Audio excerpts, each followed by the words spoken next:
구약성경 61면에 있는 창세기 39장 7절로 18절입니다. 교독하도록 하겠습니다. 그 후에 그의 주인의 아내가 요셉에게 눈짓하다가 동침하기를 청하니 요셉이 거절하며 자기 주인의 아내에게 이르되 내 주인이 집안의 모든 소유를 간섭하지 아니하고 다 내 손에 위탁하였으니 이 집에는 나보다 큰 이가 없으며 주인이 아무것도 내게 금하지 아니하였어도 금한 것은 당신뿐이니 당신은 그의 아내임이라. 그런즉 내가 어찌 이 큰 악을 행하여 하나님께 죄를 지으리이까. 여인이 날마다 요셉에게 청하였으나 요셉이 듣지 아니하여 동침하지 아니할 뿐더러 함께 있지도 아니하니라. 그러할 때에 요셉이 그의 일을 하러 그 집에 들어갔더니 그 집 사람들은 하나도 거기에 없었더라.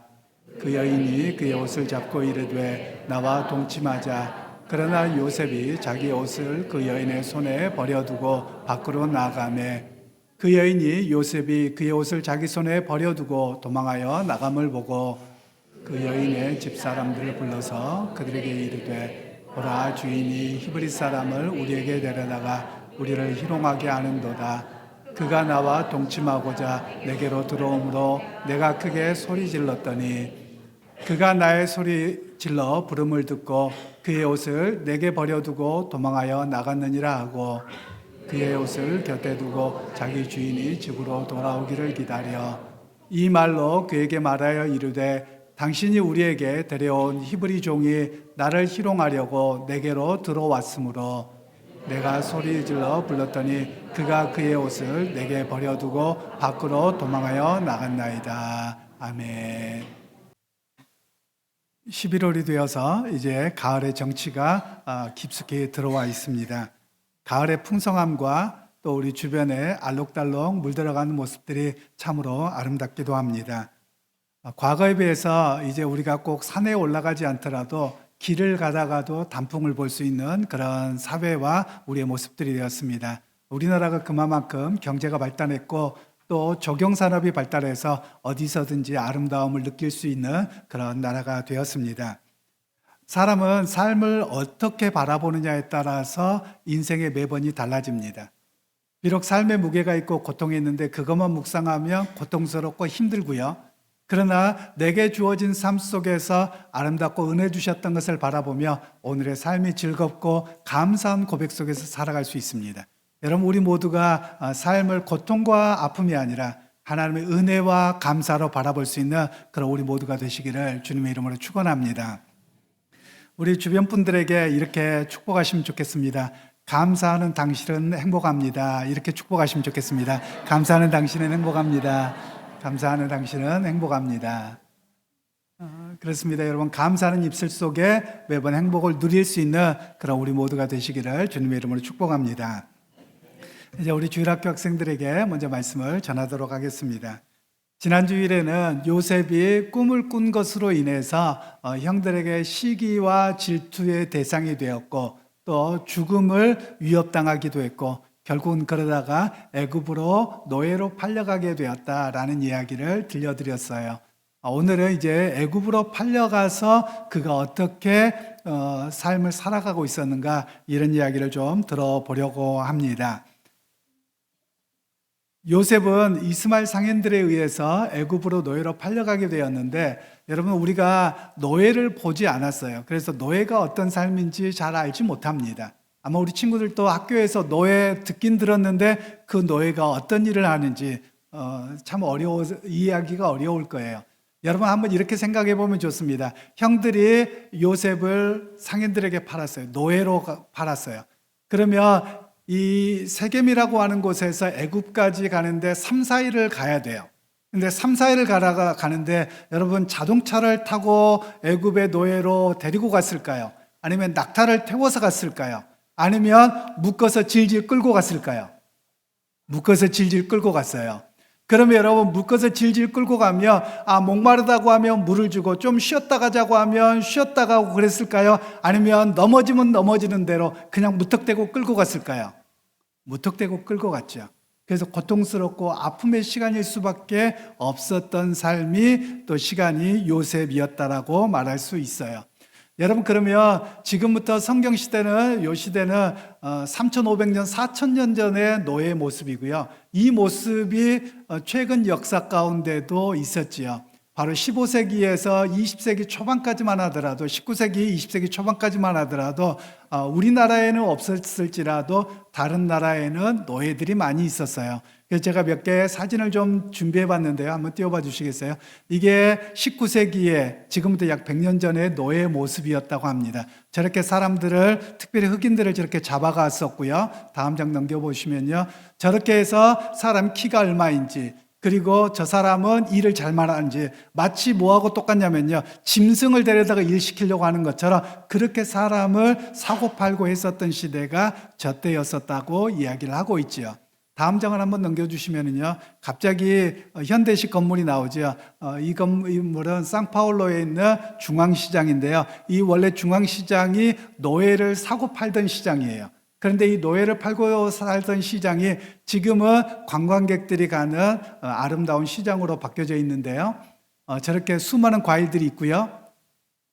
저렇게 맛있는 고기가 이렇게 말린 고기들입니다. 소세지 뭐 이런 것들을 팔기도 하고요. 네, 이거는 제가 찍은 사진입니다. 제가 없어요. 저만 없잖아요. 제가 없는 겁니다. 그래서 당시에 선교사님들과 선교회 모임들이 있어서 상파울로에서 모였는데 제가 사진을 찍어드리고 식사를 대접했던 그런 시간들이 있습니다. 다음 장은요, 저렇게 과일들이 풍성합니다. 그런데 저 자리가 어떤 자리냐? 노예를 사고 팔던 자리예요. 그러니까 여러분, 사람들에게 슬픔이 무엇이겠습니까? 다 시간이 지나서 잊어버렸어요. 그런데 역사에서 이야기하기는 저렇게 아름답고 풍성함으로 바꿔놓긴 했지만 그 안에는 서글픔의 역사, 고통의 역사, 아픔의 역사가 여전히 남아있다라는 거예요. 제가 우리 친구들, 제가 노예가 있었던 도시를 방문해 본 적이 있어요. 제가 상파울로에서 살았었는데요. 상파울로에서 비행기 타고 3시간 반을 가면 포르탈레자라고 하는 도시가 있어요. 그런데 이 브라질에서 최초로 1884년에 노예를 해방했다. 법으로가 아니라 농장주가 해방했던 그 마을을 가보았어요. 그런데 그곳에 갔더니 가이드가 이렇게 안내를 하고 설명을 하는 거예요. 그런데 이 가이드의 얼굴을 보니까 뭔가 좀 이상해요. 너무 잘생겼는데 봤더니 귀가 이상해요. 그래서 물어봤습니다. 너 왜 귀가 그러니? 라고 했더니 나는 이 집의 농장 주인과 그리고 그 중에 노예로 온 사람을 잡아서 이 사람을 강간한 거예요. 그리고 쭉 그냥 이렇게 살다가 그 할머니 밑에서 태어난 아들이야 라고 이야기를 하더라고요.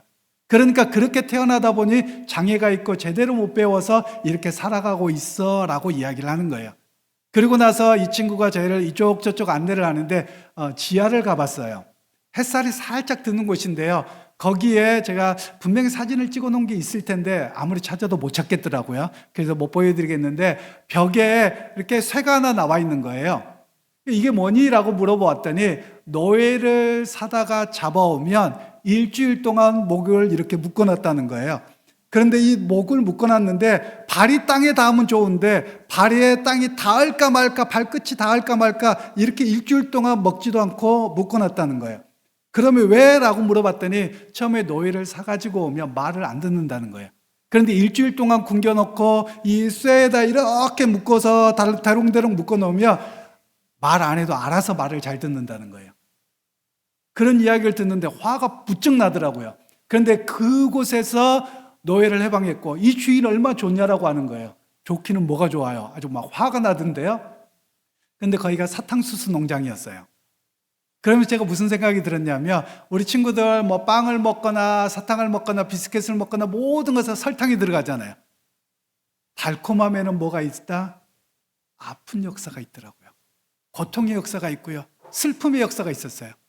그들은 죽으면 그냥 쓰레기처럼 버렸어요. 그래서 노예 해방을 어떻게 했니? 라고 물어보았더니 이 노예들을 아프리카에서 잡아오고 그리고 아시아에서 잡아와서 살다가 그냥 기계가 들어온 거예요. 기계가 들어오니까 니네 나가 그러고 내보내버린 거예요. 이 사람들의 삶이 어땠을 것 같으세요? 잘 사는 게 아니고요. 먹을 것도 없죠. 땅도 없죠. 짐승처럼 살았다는 거예요. 그래서 산에다 굴 파놓고 살고 이렇게 했던 역사가 남미에 있더라고요. 남미만 그런 게 아니고요. 우리나라 사람들도 일본에 붙잡혀 가서 그렇게 살아왔어요. 여러분, 이런 삶은 인간에 대한 존중함이 없었던 그런 사회죠. 바로 요셉이 그런 삶을 살았다라고 말할 수 있는 거예요. 요셉이 아무리 내가 하나님의 사람이고 내가 잘생기고 내가 옛날에 잘 살았는데 노예로 끌려가면요, 그 사람 이름도 없어요. 우리 친구들 가운데 혹시 엄마나 이렇게 보면 귀걸이 뚫은 사람들 있죠. 귀걸이 한다고 귀 뚫은 사람들 있죠. 원래 이게 무슨 뜻인 줄 아세요? 지금은 그냥 멋내는 걸로 하는 건데요. 옛날엔 노예로 잡아오면 구멍 뚫어서 여기다 번호를 새겨놨었어요. 그래서 이 귀 뚫는다라는 말은 옛날에 종이다, 노예다, 이런 의미로 처음에는 시작되었었다고 하지요. 그런데 여러분, 이 요셉도 마찬가지였어요. 그런데 요셉이 그곳에 살아가는데 이상한 이 요셉이 사람들에게 사랑을 받는 거예요. 그리고 요셉에게 맡겨준 일마다 다 잘 되는 거예요. 그러다 보니 보디발이라고 하는 이 장군이 집안의 모든 일을 맡기는 거예요. 네가 하면 다 잘 되더라. 그리고 정직하더라. 여러분, 여기에 성경은 말씀하고 있는 게 있어요. 요셉이 원래는 잘 사는 사람이었어요. 그래서 요셉이 노예로 끌려가서 옛날에 내가 아버지 집에 있을 때는 최고로 잘 살았는데 이게 뭐야? 라고만 했다면 이 사람은 인정받지 못했을 거예요. 또 그리고 지금 내가 감옥에서 이렇게 부당한 대우를 받고 고통스러운데 내 인생이 너무 슬퍼. 나 안 할래. 나 죽어버릴래. 나 뭐 할래. 이렇게 살았다면 그의 인생은 성경에 기록되지 않았을 거예요. 그런데 오히려 요셉은 내가 비록 지금 현재 노예로 끌려가서 이렇게 부당하게 살아가고 그리고 제대로 먹고 자지도 못하지만 그래도 나는 누구냐? 하나님을 믿는 사람이어서 오늘 주어진 일을 최선을 다하겠다. 이렇게 살아냈던 사람이 요셉이었다라는 것이죠. 그렇게 살아내다 보니 인정을 받았다라는 겁니다. 그래서 그가 인정을 받아서 당시에 시위대장, 그러면 오늘로 이야기하면 경호처장이라고 되겠죠. 대통령 옆에서 최고로 높은 권력을 하는 사람, 바로 그 사람의 집안의 가정총무가 되어서 모든 일을 보살피게 되었습니다. 그런데 이제 청소년기가 지나고 나이가 20살 어간이 되었는데 너무 잘생긴 거예요. 여러분, 그냥 노예들은 제대로 씻지도 못하고 냄새나고 이렇게 살아가는데 가정총무 정도가 되면 외부에서 온 손님들을 맞이해야 되잖아요. 그러면 옷도 잘 입고 그리고 사람이 잘 가꾸게 돼요. 여러분, 그래서 옷을 잘 입으면 사람 좀 괜찮아 보이잖아요. 그러니까 이 보디발의 아내가 갑자기 잘생긴 청년을 보고 마음이 야, 쟤 한번 꼬셔봐야지, 쟤랑 사귀어봐야지, 이런 마음이 든 거예요. 그래서 이 보디발이라고 하는 장군은 맨날 왕 옆에서 왕을 호위해야 되니까 지배자가 없는 거예요. 그래서 이 보디발의 아내가 야, 나랑 사귀자 자꾸 꼬시는 거예요. 그런데 요셉은 그때마다 나는 그럴 수 없어요. 그러고 맨날 집을 나가는 거죠. 그런데 어느 날 이 보디발의 아내가 하나의 계략을 꾸밉니다. 집안에 있는 모든 종들을 다 나가버리게 만들어요. 그리고 요셉을 부르죠. 요셉이 들어왔어요. 그러면서 하는 이야기가 뭐냐? 아무도 없어. 아무도 안 봐. 너하고 나밖에 몰라. 둘이 사귀자, 이런 거예요. 그때 요셉은 하나님 앞에서의 내가 누구인가를 알고 있었어요. 내가 아무리 높은 사람이라고 할지라도 나는 보디발이 내게 맡겨준 일만 하는 겁니다. 그렇게 하고 도망가는데 하도 이 보디발의 아내가 옷을 잡아당기니까 옷이 벗겨져 버렸어요. 옛날의 옷은 저와 같은 우리 성가대 같은 가운 같은 옷을 입었거든요. 그러니까 이것만 벗으면 속옷밖에 없는 거예요. 그렇게 하고 도망을 쳐버린 게 된 거예요. 그랬더니 보디발의 아내가 자존심이 상할까요, 안 상할까요? 자존심이 상한 거예요. 아니, 내가 주인이고 내가 좀 같이 사귀자고 하는데 저렇게 도망간다고 너의 자식이, 이러고 화가 뿔딱지가 난 거예요. 그래서 가만히 기다렸다가 보디발이 오니까 당신이 사온 저 히브리 종놈이 나를 강간하려다가 내가 소리쳐서 도망갔습니다. 이렇게 해서 감옥에 넣어버리는 그런 상황이 벌어지게 된 거예요. 여러분, 우리는 여기 성경에서 하시는 말씀이 있어요. 그게 무엇이냐면 아무도 모른다, 안 본다, 너하고 나밖에 모른다, 이렇게 하고 사람들은 남을 속이고 또 이렇게 살아갈 수 있어요. 그런데 오늘 요셉은 어떤 사람이냐면 사람의 눈이 중요하지 않았어요. 나는 누구냐? 믿음의 사람, 하나님의 사람이라는 거예요. 그래서 하나님 앞에서 정직함으로 발음으로 살아낸 사람이 오늘 요셉이라고 성경은 이야기하고 있는 거예요. 오늘 우리 친구들에게도 마찬가지예요. 엄마가 안 본다, 선생님이 안 본다, 누가 안 본다 다 말할 수 있지만 나는 누구냐? 하나님을 믿는 사람이에요. 그러면 하나님을 믿는 사람이며 어느 자리에서나 정직하고 발음으로 살아내는 사람이 바로 하나님의 사람이어야 함을 이야기하죠. 물론 그것 때문에 고통을 당하기도 해요. 그러나 하나님께서는 그 고통을 아시고 더 큰 축복하심으로 그의 삶을 높이시게 되어지는 것이죠. 그러게 우리 친구들도 하나님의 앞에서 온전히 살아내는 그런 믿음의 사람들이 다 되시기를 주님의 이름으로 축복합니다. 이제 우리 어른들에게 말씀을 전하도록 하겠는데요. 요셉은 자신을 묵상하는 사람이 아니었습니다. 많은 사람들이 자기만 묵상합니다. 즉 자기만 묵상한다는 말은 무엇이냐면 옛날이에요. 내가 옛날에 어떤 사람이었는데, 그리고 지금 내가 당하는 고통이 무엇인데 여기만 맨날 묵상하는 거예요. 그러면 거기에 과거에 발목 잡힌 인생이 되고 말거든요. 요셉이 어떤 사람입니까? 아버지에게서 채색 옷을 입힐 정도로 가장 높임을 받은 사람이었습니다. 그런데 형들의 시기와 질투로 인해서 감옥에 노예로 팔려가게 되었죠. 그러면 사람들은 묵상하는 것이 내가 옛날에 그렇게 잘 사는 사람이었는데 지금 내 인생이 뭐냐, 내 처지가 뭐냐, 이걸 묵상하고 삶을 포기하거나 또는 원망만 하고 살아가거든요. 그런데 요셉은 그런 인생을 살지 않았다라는 겁니다. 오히려 그는 오늘 내게 주어진 삶을 그대로 받아들인 거예요. 그리고 그 삶 속에서 내가 할 수 있는 최선의 삶을 살아낸 사람이 바로 요셉이었다라는 것을 말씀하고 있습니다. 여러분, 과거에 묶여있는 사람은 하나님의 일하심을 기대하지 못합니다. 과거의 아픔과 영광에만 취해 있는 사람은 하나님의 역사하시는 것을 바라보지 못합니다. 왜냐하면 그것이 상처가 전부처럼 보이고 과거의 영광이 전부인 것처럼 보이기 때문에 그러합니다. 오히려 믿음의 사람은 과거의 상처와 아픔이 있다 할지라도 오늘 내게 주어진 삶이라며 나는 오늘도 주님과 함께 최선을 다해 살아갑니다. 그런 모습이 바로 믿음의 모습이라는 것을 성경은 이야기를 합니다. 그래서 저는 여러분들이 과거에 발목 잡힌 인생이 아니라 오늘 과거를 뛰어넘어 오늘도 함께 하신 하나님을 바라보고 살아가는 오늘 현실에 최선을 다하는 믿음의 사람들이 다 되시기를 주님의 이름으로 축원합니다. 이제 두 번째로 요셉 이야기를 하다가 갑자기 성경의 38장의 장면이 바뀌어버립니다. 오늘 39장을 읽었지만 38장이 요셉 이야기가 아니라 유다 이야기로 갑자기 바뀌어버리는 거예요. 왜 성경은 이 유다 이야기를 갑자기 할까? 우리에게 중요한 메시지를 주고 있습니다. 어느 날 유다가 성인이 되었고 결혼을 했는데 그에게 아들이 셋이 있었습니다. 엘과 오난과 셀라, 이렇게 세 아들이 있었습니다. 첫째 아들 엘에게 결혼을 시켜주었는데 다말이라고 하는 여인을 그에게 아내를 주었습니다. 그런데 어찌된 영문인지 엘이 죽어버렸어요. 그런데 성경은 뭐라고 이야기를 하냐? 여호와 보시기에 악함으로 여호와께서 죽이셨다고 말씀해요. 어떤 내용인지는 성경을 이야기하지 않습니다. 그런데 그를 죽이셨다는 거예요. 그런데 이때 당시의 법이 무엇이었냐면 형이 아들이 없이 죽으면 이 동생에게 형수가 결혼해서 이 형의 족보를 이어가도록 하는 그런 법이 있었어요.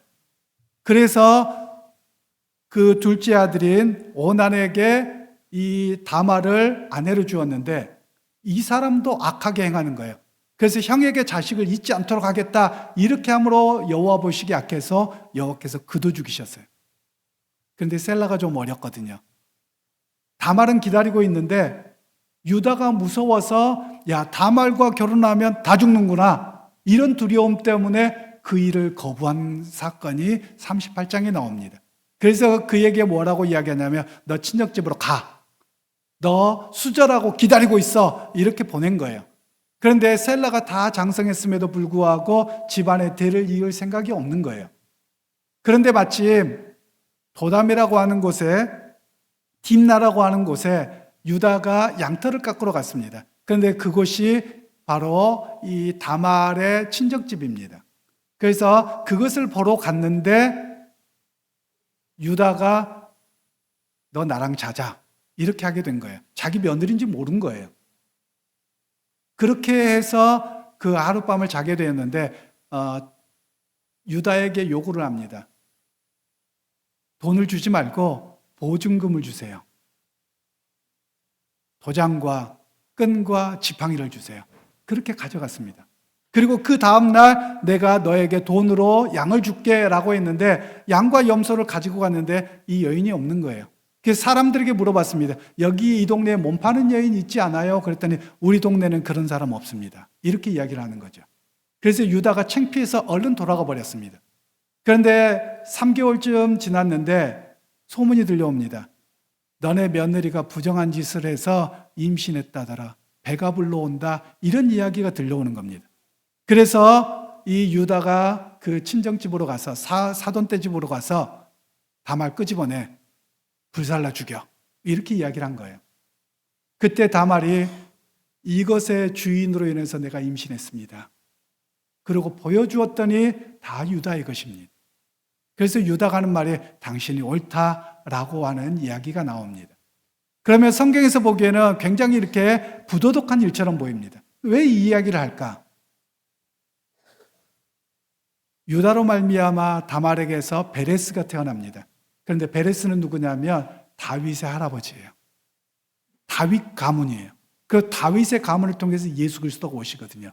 그러면 이것이 옳다고 말하는 것은 아닙니다. 성경이 말씀하고 있는 것은 무엇이냐면 하나님께서는 우리의 죄악과 우리의 잘못, 욕심이 있다 할지라도 하나님께서 구원하시고자 하는 역사는 흔들리지 않는다는 것을 우리에게 말씀하고 있습니다.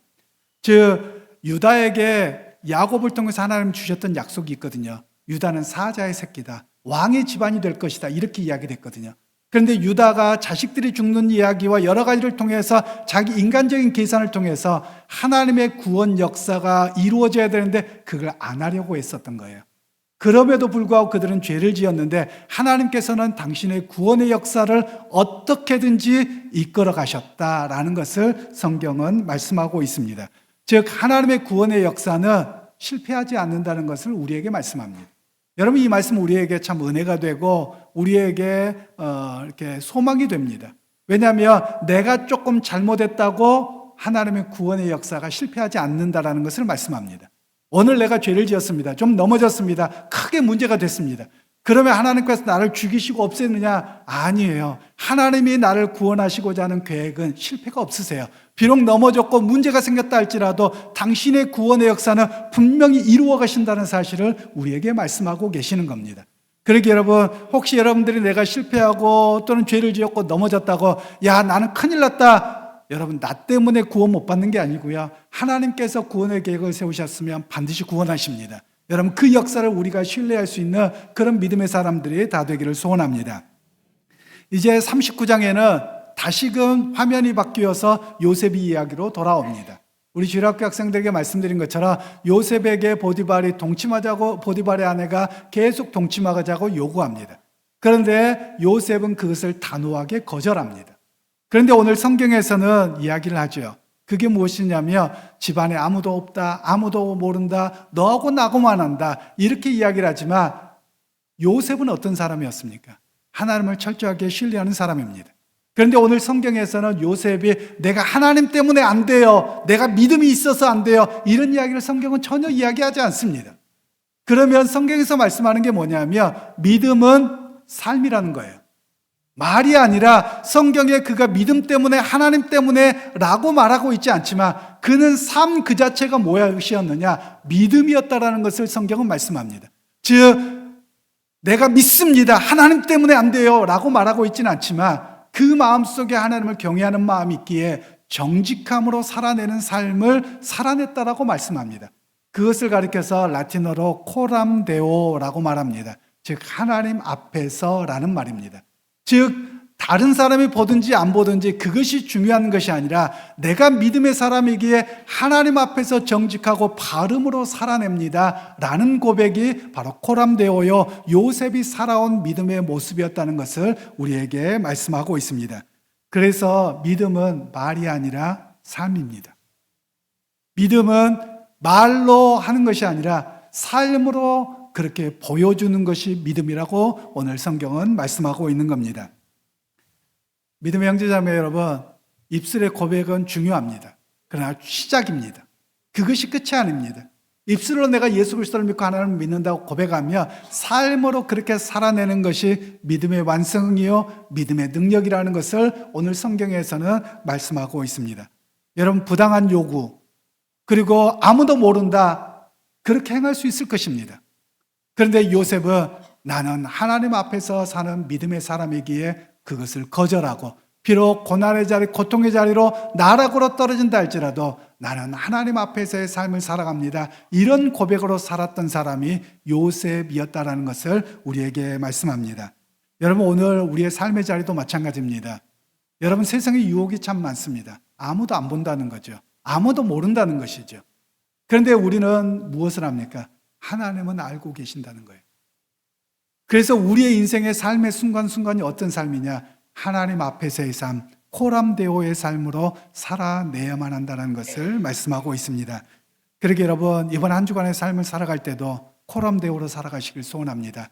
여러분, 부당한 요구 또는 아무도 모르는 그런 삶이 아니라 내 삶 그 자체가 믿음으로 살아내겠습니다, 이런 고백으로 나갈 때 여러분, 때를 따라 돕는 은혜가 있고 또 때로는 고난과 어려움이 있다 할지라도 그것을 이겨나가게 하시는 하나님의 능력을 경험하는 오늘 믿음의 한 주간이 되기를 주님의 이름으로 축원합니다.